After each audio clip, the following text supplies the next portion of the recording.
So I'm just here, we're just in the process of packing up hundreds and hundreds of chairs ready for the bars and restaurants opening up in England and Scotland. I'll just skim you through some of the pallets that have been packed and will be dispatched by the middle of next week, ready to get to destinations later in the week, Friday hopefully.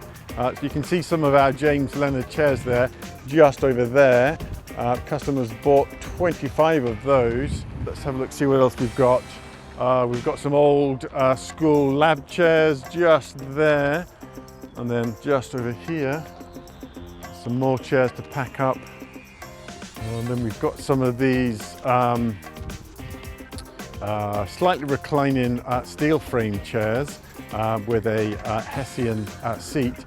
They've been packed up as well.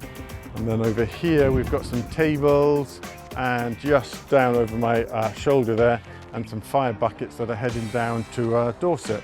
Let's see what Graham's been up to in the warehouse. There's some more chairs to be packed up in there as well. Let's see what Graham's up to.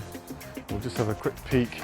So there's Graham. You can see all the boxes along there that Graham's been packing up all morning that are going to be dispatched on Tuesday after the bank holiday, ready to get to destinations, bars and restaurants on Wednesday, Thursday.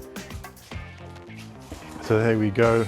If there's fours of chairs, then we tend to put them into boxes, but we don't quite have boxes that are big enough, so we have to roll them into cut-up boxes. And you can just see, I'll just skim through here, all these are all chairs all the way over there. I'll just step over there. More chairs to be dispatched, even more chairs, and a whole lot of chairs there. So there you can see all the chairs and tables that we've got to have dispatched by next week.